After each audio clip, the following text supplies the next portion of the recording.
Every walk of life needs creative, passionate, dedicated people who bring a sustainability ethos with them. So don't feel yourself having to choose an either or. Well, if I care about these things, there's only certain prescribed professional lanes for me. No, every lane. Today, it is a unique competitive advantage, whether you are bringing that kind of systems perspective to industry, to government, to the healthcare space, to the life sciences space, to the agricultural space, to the fashion space. It's a competitive advantage today. Tomorrow, it's an imperative. So pick your lane according to your heart, your skill sets, what it gives you positive energy, and know that a sustainability perspective and ethos is critical to that walk of life. Hello and welcome to the CSO Impact Podcast, where we talk to leaders in sustainability. And today I have the pleasure to have Katie McGinty here as my guest. And she is the VP and Chief Sustainability Officer and External Relations Officer for Johnson Controls, which is headquarters in Ireland. But you are dialing in from the US today.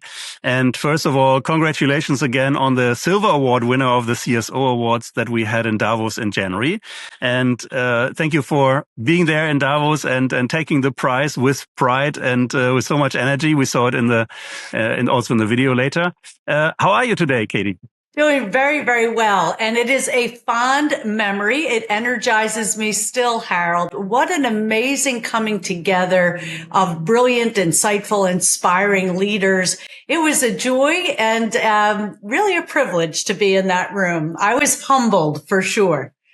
Thank you so much. And obviously the prize was well deserved. As you know, there's a lot of big process, data crunching and numbers and quantitative plus the grand jury. So nothing that we could say, oh, we like Katie, but it's always fun to see the leaders behind the data. And that's why we all do it. So shine a light on your role and your peers. But today it's all about you, of course. So maybe why don't we start telling, we want to learn about your role, but let's start about learning about Johnson Controls. Can you share a little bit about the company itself? You bet. So Johnson Controls is 140 years, as we like to say, young. And it's a company that is 100% dedicated to the built environment and buildings in particular. Now, we are totally on a mission because in emissions, buildings are almost 40% of global greenhouse gas emissions. So we are laser focused on the major operating systems and digital platform that we call OpenBlue that can drive those emissions out of buildings and help us get to net zero or even net energy positive buildings. And the good news is that technology is available today. And as we'll hopefully talk about, it's one of those great examples that proves that sustainability is a business imperative. That's obviously even more important now in the situation we're in, or the year 25. Maybe because you're a global company, can you tell us about maybe some of the markets you're operating in, and maybe I think I hear that there's something about the building part and then the processing, I guess, and maybe intelligence. Now let's say take up another onion leaf or something and go maybe into some of the details of the scope, of the scale, and some examples. Sure. Yeah. So first of all, we are 100,000 colleagues strong. Wow. And in 150 countries. So we are blessed to be in every part of this precious planet. But digging deeper in terms of, well, what are those solution sets? It seems like a big problem, 40% of greenhouse gases. Yeah. It's really a trifecta. It's efficiency, electrification, and digitalization. When you put those three technologies together, you have the ability to very dramatically drive down not only operating emissions, but also significantly to enhance performance. I can give you an example very close to home. So we're proud to be very well on track against our science-based emission reduction commitments. We're nearly 90% of the way there on our operational emission commitments against 2030. And actually this year we celebrated meeting our scope 3 commitments. Well, Wow. how do you get there? Not just a wish and a prayer. One example, we tackled one of our biggest must-run factories. It's our second biggest energy consumer in our fleet. And we put our advanced chillers, to work, the cooling systems for a major factory. We did an end-to-end deployment of our OpenBlue digital system that collects data throughout the factory, as well as critical data points in terms of weather conditions, climatic conditions, what are the price points of electricity, so that we are continuously optimizing that plant. Now, Harold, you might say, well, is that just a feel-good thing, good for the environment? The upshot was not only a 43% reduction in the emissions of that plant, but we're saving almost $1 million a year in Amazing. operating costs, $960,000 a year. And so these kinds of solutions to the climate challenge are here. They're here now. And part of the reason your work is so important, Harold, is you're enabling us to lift these solution sets to C-suites so that we can get beyond the question of whether it is good for the environment but not good for the bottom line and start deploying these strategic solutions. It's fascinating, and I'd love to dig deeper, just one layer, and saying, if you have factories, and so are you building, for example, precast models, or, I mean, you're not a cement company like Holcim or, Heidelberg or something like that. You are a building company. So take us maybe through an initiative where there's a old process of what you're building, and maybe some of new initiatives that you started in the past years. Sure. Terrific. So let's come back to that 40% figure in terms of global emissions. Well, let's unpack that. So 25% roughly of that 40% of emissions is what you just referred to, Harold. It is the building itself. Yeah. It's the steel and the cement, the bricks, the mortar that builds the building. We're on the 75% piece of it, and that is the lifetime operations of that building. That constitutes 3/4 of that emissions footprint. So how do we go about tackling that? Well, if you take another statistic, often up to about 50% of that energy and the associated emissions comes from heating and cooling that building. So where do we start? We do start from the fundamental pieces and parts. And so one of our biggest ingredients, if you will, to building significantly sized heating and cooling machines is steel. Steel and aluminum in particular. Well, as we know, we talk a lot about the hard to decarbonize sectors like steel, like cement.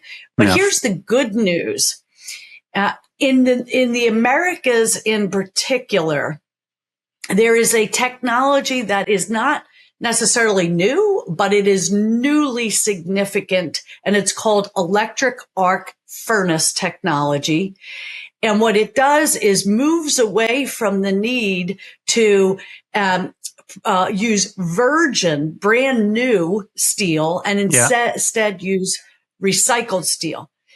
Now, does that matter? It does. And the kind of steel then that we use has a 70 to 80% smaller carbon footprint than virgin steel. Wow. And we've committed in North America, we're north of 80% of all the steel that we use is electric arc furnace, number one. Number two, 100% of the aluminum and steel scraps that we produce in our factories all go back into electric arc furnace processes. So they are circular in the economy. So from an embodied carbon point of view, we've made great progress. And now, maybe we could talk about data centers. I'll give you a specific example. But in the operations then of that cooling machine, we're seeing, 30, 40, 50% reduction in the energy required operationally. So maybe we can come back to data centers. And I'd also love to talk about heat pumps. Yeah, because exactly. when we say efficiency, electrification, digital electrification, that's heat pumps. And boy, are they cool machines. Exactly. Two or three things I wanted to follow up. And it's so fascinating. I'm fond of architecture, buildings, and all these things. So, when in the process do you come in? So, meaning architecture. So you have the building blocks or the materials, as we say. Now an architect designed the whole thing and spec'd out a heat pump and maybe the ducts where they all go. And are you in the execution phase, or are you, let's say, part of the planning, or are you also engineering? Because I feel there's some solutions that you provide which might overarch different, let's say, I would say, professional layers or something. Maybe you can tell us a little bit about it. And the other thing, which I think is clearly for me, I mean, if you have an air vent and duct, they're mostly covered anyway, so you don't need virgin aluminum or anything which looks good. It just has to function, obviously. But if we can do it with recycled and circular material, it's fantastic already. Yes, but don't worry, our machines are very pretty, actually. All right, then They are best of both really worlds. something to look at. So, in terms of, let me take one piece of what you said, because it's really important, especially to a global audience. We in the United States think we have an old building when it's, 100 years old. My goodness, that's just getting started in Europe. And so I get asked by European leaders all the time, are heat pumps only for new buildings, for example? And absolutely not. We spend a good amount of our time retrofitting old buildings, including historic buildings. Not a problem to use state-of-the-art technology. In the case of a new building, this is an adage that, Harold, you as a person who's interested in the built environment would know. The earlier you get started with all of the pieces of the puzzle up front, the more efficiently and effectively you're going to achieve great outcomes. So we love to be in there as early as possible with the architects and the engineers and the designers. Here's why that is important.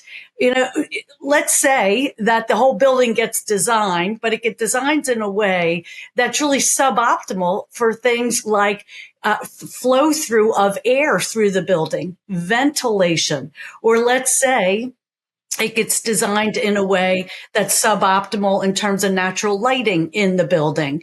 These are things that, especially when you're focused on, as we are, smart, healthy, and sustainable buildings, you want to optimize the ability to pull natural fresh air through a building, especially when the air quality is good outside, and or have it configured so you've got effective filtration systems in the building. So it's better when we're in earlier.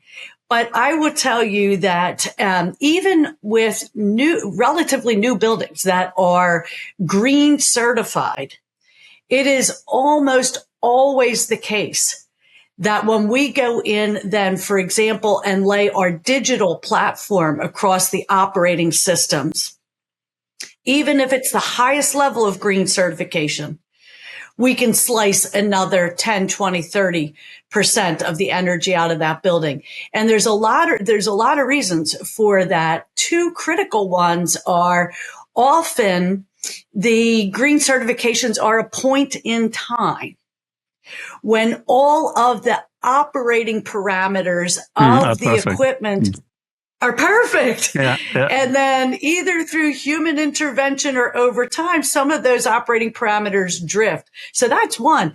But the other is, it doesn't seem it from the outside when you just look at it, but there are millions and millions of data points that if we could grab them would revolutionize the way a building operates. One building, for example, with a major pharmaceutical company in New York, we're optimizing against 1 million data points a minute. Wow, wow, wow. And when you do that, you are seeing that, my goodness, the valves on the third floor were left open. They should be closed. Or my goodness, in this case, very real deal.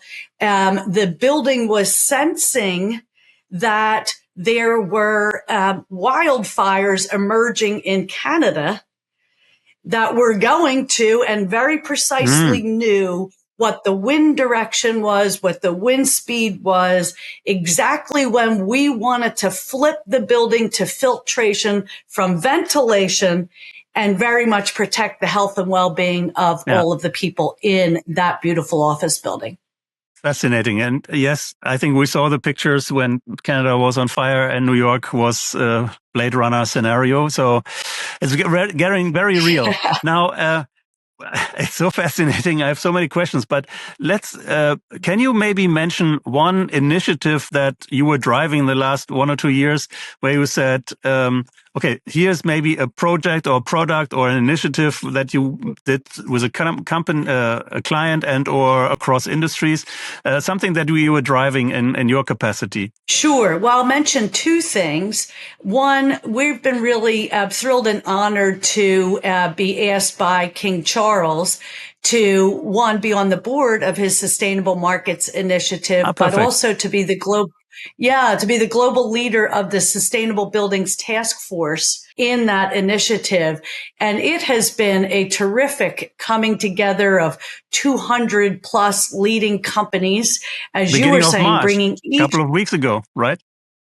That was our summit, our annual summit, a big showcase of solutions, leaders from industries across the whole ecosystem, from government leaders to leaders in finance, leaders in engineering and architecture, and then leaders in the pharmaceutical industry, in the agricultural industry, in the fashion industry. For us, leaders in the buildings industry. So we're very proud of helping to have launched that initiative.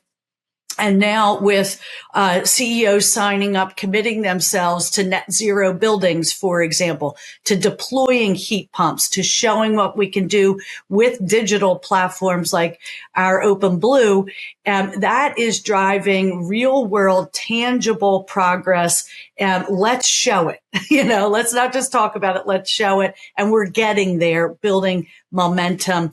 Among the things, just very exciting about that, to see whole groups of CEOs clearing their schedules and going as a team to the Conference of the Parties on Climate Change and being a voice to be heard, that we think sustainability is smart for business and that we want to support government leaders in helping us to make progress there. So I'll mention that, but I also would like to put a major spotlight on an opportunity we have coming up. We're trying to rally the troops, and I was privileged to meet with some very senior European leadership in Brussels 2 weeks ago, where we'd love to launch a waste heat campaign.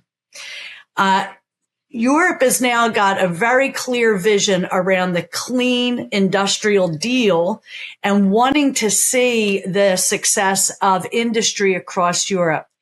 But did you know that 60% of the energy spend of those industries is for process heat?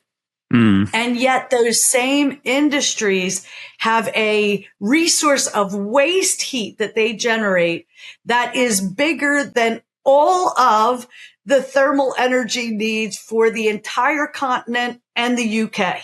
And it's untapped. With heat pumps, we can grab that waste heat and instead of throwing it away or instead of boiling away water to get rid of it, we grab it, we put it to work. A heat pump achieves 3 to 10 times the working energy for every unit of electricity you put in on the front end.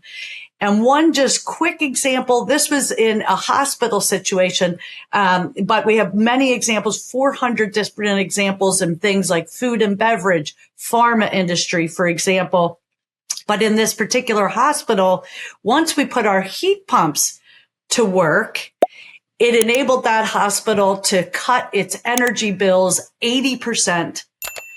And to achieve up to 90% reduction in emissions. That's the kind of win-win. So we're on a campaign, a waste heat campaign, to hopefully catalyze that kind of smart sustainability action. So fascinating to hear all the initiatives that you're driving. But let's talk about you and your role, Katie. Can you tell us a little bit how you are set up? How what is maybe some of the let's say initiatives, not the initiative we talked about. Let's talk about how do you, let's say, organize yourself within the company and within your team. Can you tell us a little bit about your role within Johnson Controls? For sure, yeah. So my role is I have a couple of different pieces to my remit in sustainability, government relations, external relations, which is our foundation, and external communications. That remit enables me to pull a couple of different pieces that are critical to the equation together, which I love. So there's the thought and action leadership with respect to sustainability, but then seamlessly to tie that to the government relations piece so that we are helping to advance the kind of policies that enable action to reach scale quickly. In our industry, an example is refrigerants, to be able to accelerate a transition from higher, what we call global warming impact refrigerants to low and ultra low. That kind of initiative is something that we have been really pleased to be part of. But I'll share this too. So taking a more internal look and whether it's the government relations piece or sustainability, over the years, and I've been at this a little while, there are some things that both give me great joy and I think have led to effectiveness. And one of those is, yes, lead from the top. The vision, the values, the priorities of an organization do need to be owned at the top.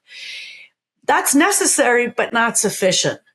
And where I take great pleasure is leading from the bottom and leading laterally as well. Give people a chance, to come to the table, with a goal and with a challenge to that team.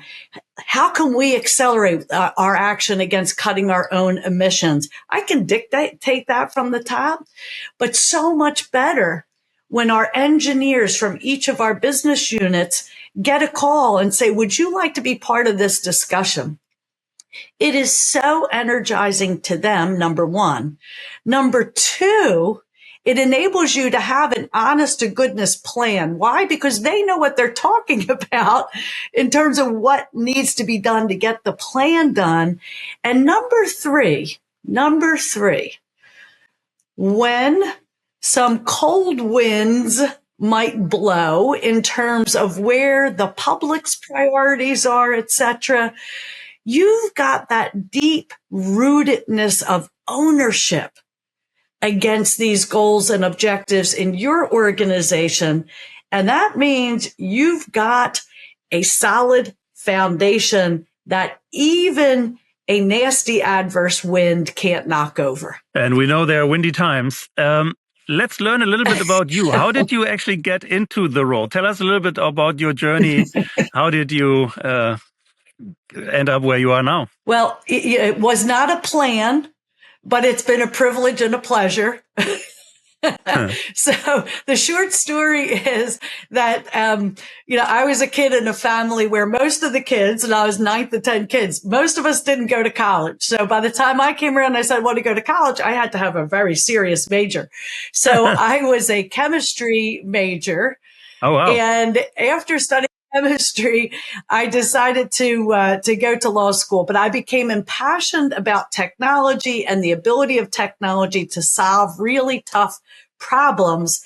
And I wound up winning a congressional fellowship to work on Capitol Hill, because this was a time when government policy was starting to become very technical in nature. And you've heard and seen things where a piece of legislation might have been 3 pages, and then it was 30 and 300 and 3,000 pages, ever more complex subjects being tackled. So there was a desire to bring people with scientific acumen onto Capitol Hill. And long story short, and by just, again, not a plan, with my passion for technology, I just looked up, well, who's the United States Senator who leads the Committee on Technology? Oh, I never heard of him. Al Gore? Sure, I'll go work for him. Oh, fantastic. And the next thing I know is I'm his senior environmental advisor.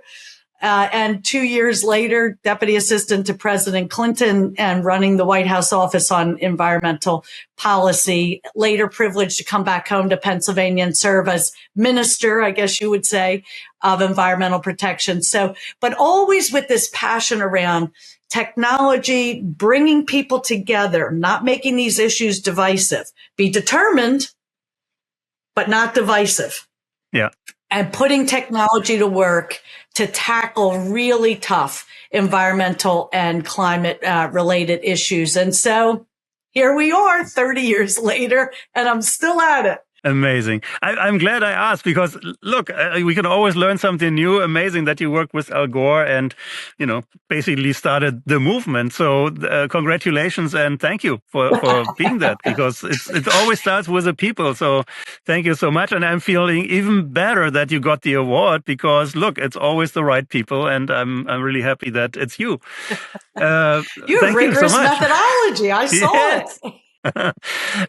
Katie, so if you look back, or with everything you know and you see, and we mentioned the stormy winds outside, how do you see sustainability or going into circular economies, regenerative, whatever you want to call it? How do we steer from, through this, let's say, storm, not a perfect storm, but a storm? And how do we have sort of a long-term view? So let's say, where do you see the role of a CSO maybe heading in 5 years from now, or, around 2030-ish, maybe when some legislation is done and there's new chances? How do you see the role evolve within big corporates? So let's take some nuts and bolts. So there are some nuts and bolts of it. And one of those key features of the job and the future is now regulatory reporting, investment grade reporting of our various metrics around energy, around efficiency, around climate. And there, I think, really important for sustainability leaders, similar to what I said about bottom up and lateral leading and top down. Very, very important, if you haven't already done it, to build great alliance with your colleagues, for example, in the chief financial officer's office, as well as your legal counsel. Because in both of those parts of your organization, you've got critical skill sets that will rapidly accelerate your learning curve in terms of what investment grade reporting of data really looks like and how rigorous that needs to be. Second, to this idea of joy in the job, again, these are skill sets that the lawyers in our company, my finance colleagues, they really love being part of this, seeing themselves and their particular skills attached to something larger than ourselves and making a unique contribution. But the third piece is building that kind of partnership is very important in enabling the sustainability team to stay on the strategic cutting edge of what sustainability is all about. Because otherwise it would become very easy to have to spend all day, every day in the rigors of that QA, QC around data. But that would be a shame, because where do I really see sustainability continuing in its march is ever more recognized as something that has moved from either business antagonistic or irrelevant to business peripheral to absolutely business critical. And that means we need our sustainability team on their toes in that C-suite, helping to chart out, hey, what are the products and solutions we're going to be building and offering the world needs to be richly informed by where the challenges and opportunities are from a sustainability perspective. Katie, the conversation is so rich, and I have so many more questions, but we have a closing question. And you mentioned that when you started your career, it was sort of unplanned, but the heart was in the right place, I guess, to come into some serendipitous moments and pushing for the right job at the right time.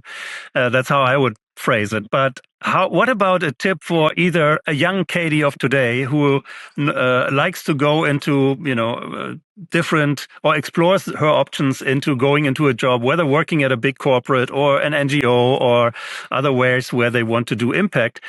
What are maybe one or two tips from you for young people who are considering a career similar to yours? First, every walk of life needs creative, passionate, dedicated people who bring a sustainability ethos with them.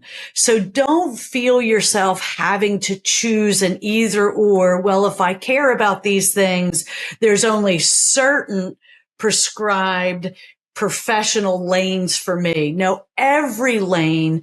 Today, it is a unique competitive advantage, whether you are bringing that kind of systems perspective to industry, to government, to the healthcare space, to the life sciences space, to the agricultural space, to the fashion space. It's a competitive advantage today. Tomorrow, it's an imperative. So pick your lane according to your heart, your skill sets, what it gives you positive energy, and know that a sustainability perspective and ethos is critical to that walk of life. The second is related to how you very accurately summed up my own trajectory, which is really